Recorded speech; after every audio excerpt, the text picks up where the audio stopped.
Hello guys, it is time for the next video, and today we're on, yet again, Badwater. Yeah, Badwater, yeah. And we are on the sniper rifle guy, surprisingly, and I don't actually do too bad this round. I have no idea why, but right out of the gate, I spot this enemy sniper, and I click on his face and he dies. Yeah. But that's only one snipe, guys, and that's a pretty easy snipe, so don't be too impressed by my awesome skills. I missed that shot, but whatever. Take another sniper. Yeah, I'm like so MLG. Oh crap! Now that guy, he killed me. He killed me. He clicked on my face before I could click on his face, and I will give him the thing with the awards and stuff. You know what I mean? Yeah, you know what I mean. So we're going back out there to see if I can click on anyone's face, but quick draw duel right here. This is pretty BAM! He gets me. I was like, wow, dude, you have the like quick draw skills, the Wild West, bro. You beat me to it. And the funny thing is that he's hatless. He's a hatless, weaponless person, and I have like buds and everything, you know. And this brings up the interesting discussion, or not so interesting discussion, of the hatted versus the hatless.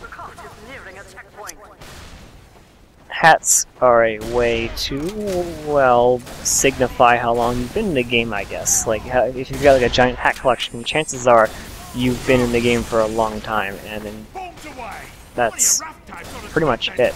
But that can also mean that you just kind of spent like $5 million in the game, and suddenly you have a pile of hats that then you could totally blow chunks of the game.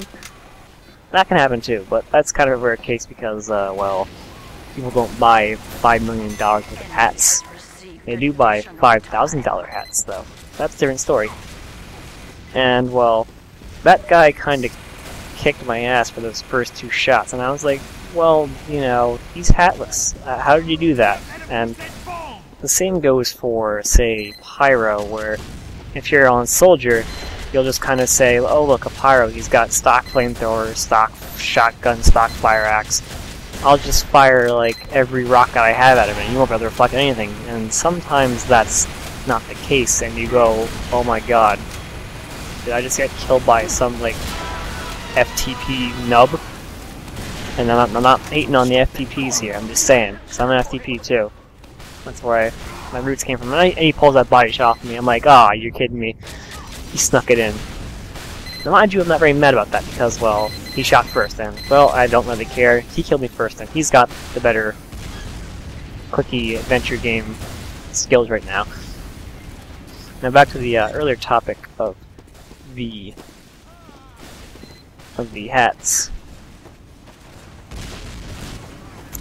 If you're a long-time player of TF2, chances are you do have hats, and if you don't, it is probably because you are a person who doesn't care about them, and you are a weirdo, and you should probably quit the game now.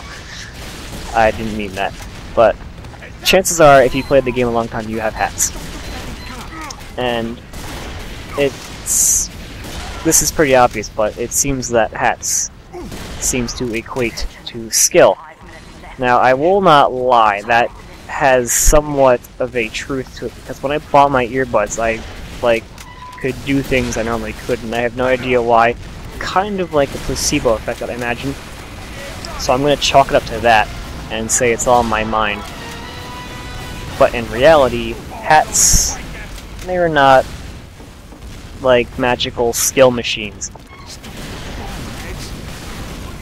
You're not going to get, like, MLG mouse to reflex on Pyro just because you have a unusual sunbeams not tribal. That's my name. Sunbeams like a Pyro hat. Just because you have a Sunbeams Pyro hat, and this is a nice shot coming up right here. I managed to catch him with that. You can hear the critical hit shot land, and you can see in my bottom right corner of the screen. You can see I'm running out of ammo. I don't realize that, and also the server was lagging a little bit. It had some jitters to it, so something was getting a bit hard at some points. and I'm about to spend my last shot on whatever, and then I realize, oh my god, I have no bullets left, so I go running off to go find more bullets. Thanks, mate. Thanks, Doc. Now, if you are a person who's like hats to begin with, then you could be skilled at the game, and you know you could help shake the roots of the stereotype that is hats equate to skill. It's not a very intelligent stereotype, but it does have some truth to it, and well, for one thing, it gets blown out of proportion because TF2 is kind of about hats, but that's all out of proportion as well because people think Valve want the game to be all about the hats. So it's kind of like a blown out of proportion thing that's affected by another blown out of proportion thing. It just creates this giant mess, and it becomes kind of like a religion, where you need to have a hat in order to be good at the game. Of course, there are the exceptions where you can say that jokingly, and like say someone's got a low-tier hat. I don't know if you have low-tier hats. I don't care that often about hats. Well, low-tier hats, I should say. But let's say you have a low-tier hat. Say it was something like the Madame Dixie. People don't seem to like that hat. I love it myself. That's my own opinion, though. And that's their opinion, but they seem to think it's a crappy hat. And say if you didn't like it, and I managed to kill you with some like crazy air blast, you can say, "Oh, that was luck. Your hat. I can't take you seriously. Your hat is crappy." And well, that's your own opinion. That's a joking kind of thing, of course. That's not saying like, "Oh my God, your hat is so stupid. You're the worst player in the world." Like, "Oh my God, please go kill yourself." I'm not saying like that. I'm saying like jokingly. You can do that. You can do that, and just joke around. But there are people that do. I imagine. Well, I'm not saying I know people that do that, but I'm saying there may be people that may think that hats are everything. And that kind of scares me because there are a lot of people still flooding into TF2.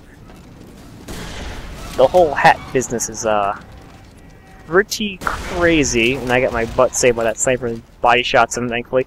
And I'm here to take out the teleporter, desperately trying to bushwhack it, and I die. Now, if you do notice there, one of the spies took out the teleporter. But I didn't realize that. I didn't see that in the kill feed. So I tell my team to take up the teleporter if they can.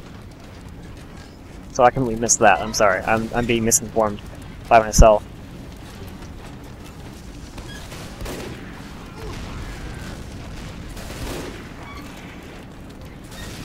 Now, with hats, that whole stereotype is kind of. It's really well enforced in the TF2 community, and that's kinda the reason why I'm gonna keep saying kinda, you know, guys?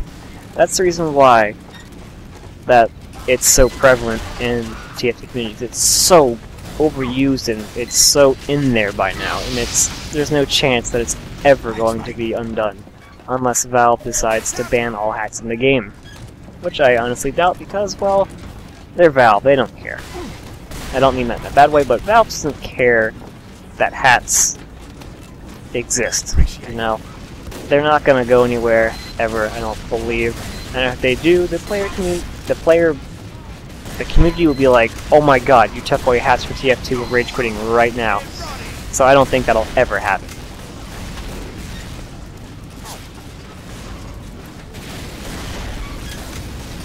And to bring up another example of, say, the hatted versus the hatless. A few days ago, there was a situation, a very interesting situation to say the least, in the jump server I frequent. Yes, I frequented. In the jump server I frequent.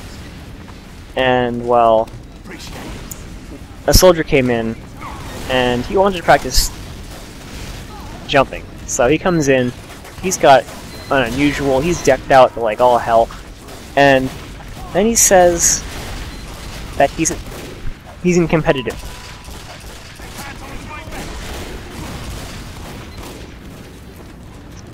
Now, if you're in competitive, you have two roles as soldier. You can either be the pocket soldier or the roamer soldier. The roamer will kind of, well, roam, and the pocket will need to stick with the medic. If you're a roamer, you need to know how to jump around and everything like that, do rollouts and all that other stuff. Because you need to get out there and go, go, go, go, go. If you don't know jumping, one of the basics you learn is that you don't hold W during an airstrike. Holding W will have negative consequences, which I will not bother to explain because I know somebody is going to say, I hold W and jump just fine. That is your personal opinion. I'm getting so mad about this. So I'm going to move on now. You don't hold W during a jump. And this guy with an unusual, and he's a competitive player and he's a roamer, he says, I never knew that. Now, that's a big surprise. My kill just got stolen right there. That's a big surprise because he's got an unusual, and he's in competitive TF2, and he's a roaming soldier. He should know this, but he doesn't. So he's a hatted player, but he does not know the basics of something else that a unhatted person may know. There are a lot of people that come on the server, and, well, they are quite frankly awful, but there are the rare occasions where a hatless person will come on and say, this wasn't very hard. And check this out, I guess the sentry and dispenser block the shots from me. Thank you. Oh my god, that was like the dumbest block in the world. And then that sniper shoots me in the face. I clicked like a millisecond, like a nanosecond after he clicked, and I died. I'm like, oh no. But anyway, there are people that come on the server and they're hatless and they do just fine jumping, but there are people who come on with unusuals and they can't jump for beans. So hat's not so great with the skill meter, but they do have a magical placebo effect, I believe, at this point. It's kind of like a voodoo thing, you know? So if you do get like an earbud or something like that, chances are you may increase your skill because you think that a hat would give you skill. That's your own thing, that's my own thing, that's whatever, that's voodoo magic. I'm not going to go into voodoo magic, but anyway, this video is coming to a close. We're going to win it in 10 seconds, so I will see you guys next time.